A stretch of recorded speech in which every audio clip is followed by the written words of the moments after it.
Em ano eleitoral, né, com deputados e senadores de olho nas urnas, a retomada dos trabalhos legislativos a partir de fevereiro, mês que vem, deve ser marcada por uma disputa pelo comando das comissões, tentativa do governo de emplacar pautas mais populares e a estratégia da oposição para desgastar o Planalto, hein, Círia? Pois é, André, na Câmara dos Deputados, a escolha dos comandos passa ali pelo cálculo eleitoral, né? Congressistas buscam cadeiras que garantam exposição e também contato direto com aqueles assuntos que são mais sensíveis à população, né? São assuntos mais populares. Entre os colegiados mais disputados estão a CCJ, que é a Comissão de Constituição e Justiça e Cidadania, e a CFT, que é a Comissão de Finanças e Tributação, além também daquelas comissões temáticas, né, relacionadas aí à saúde, segurança pública e também educação. Pois é, no Senado o cenário não é diferente não. A Comissão de Assuntos Econômicos voltada à área fiscal e financeira também mantém papel central na agenda. Já a Comissão de Relações Exteriores deve ganhar destaque extra em meio às tensões internacionais que a gente está acompanhando, né? Como os conflitos envolvendo Venezuela, Estados Unidos e, de certa forma, toda a América Latina. Pois é, e a definição dessas presidências, dessas comissões, é uma queda de braço daquelas entre os principais partidos políticos. Landim, quais são esses partidos em que a gente está falando que entram aí diretamente nessa briga por essas comissões? E eu queria saber também sobre essa decisão final. Deve sair quando, hein? Olha, essa é uma disputa acirrada no retorno dos trabalhos todo ano aqui no Congresso Nacional. Esse ano a gente deve ter uma definição na Câmara dos Deputados que trabalha com 30 comissões permanentes, que são aquelas fixas, temáticas, né?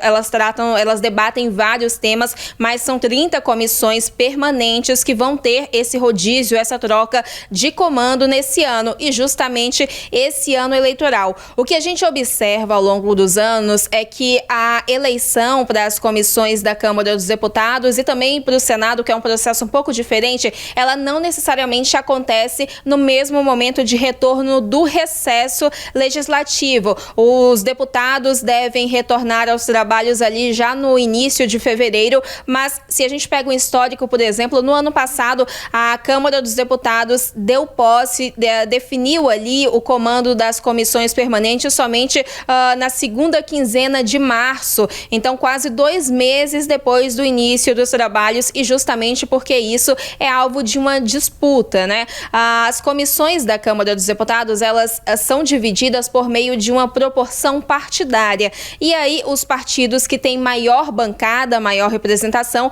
eles têm direito de mais escolhas, de mais colegiados, e isso é uma disputa numérica até. E aí a gente tem campos políticos opostos que têm bancadas amplas, bancadas grandes na Câmara dos Deputados e que entram diretamente nessa disputa. Quando a gente fala de polarização eleitoral ali entre o PL e PT, a gente vê isso acontecendo, isso se repetindo ali nesse cenário na Câmara dos Deputados. PL e PT, por exemplo, são donos das bancadas que estão ali entre as maiores no parlamento, né, puxando ali pelo campo dos deputados. Então essa disputa acontece muito diretamente também entre esses dois partidos, considerando também partidos do Centrão que têm bancadas amplas, que têm números competitivos nessa questão de divisão proporcional das comissões da Câmara dos Deputados. Mas a gente deve ter uma disputa, uma negociação aí quando o Congresso Nacional retornar do recesso, como a gente sempre observa, isso é alvo de muita negociação. Não dá para a gente cravar ainda quando exatamente essas comissões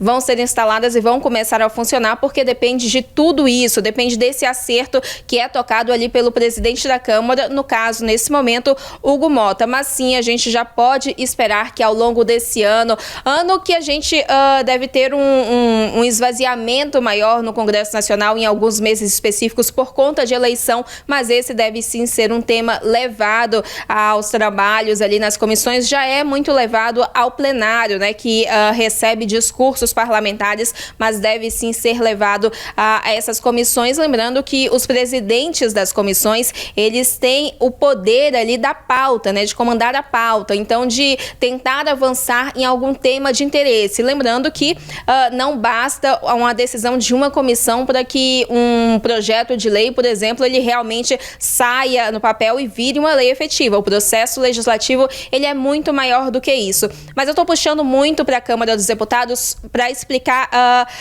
que essa é uma definição que vai acontecer nesse ano de 2026, porque os mandatos são diferentes na Câmara e no Senado. Enquanto na Câmara a gente vê essa definição acontecer a cada ano, anualmente, no Senado é diferente porque os mandatos são de 2 anos. Então, por mais que a gente não tenha uma renovação nesse ano, porque isso foi feito no ano passado no Senado, a gente deve esperar sim esses temas de interesse, esses assuntos eleitorais sendo abordados em algum momento ali nos trabalhos também, principalmente nas comissões mais delicadas e de maior impacto, de maior discussão ali política no Senado. Tudo isso, então, mais especificamente na Câmara dos Deputados, deve ser definido nas voltas dos trabalhos, mas não necessariamente no mês de fevereiro, puxando, então, repetindo o exemplo que a gente teve no ano passado, com uma decisão ali na segunda quinzena de março, mais especificamente no dia 19 de março, quase 50 dias depois do início dos trabalhos.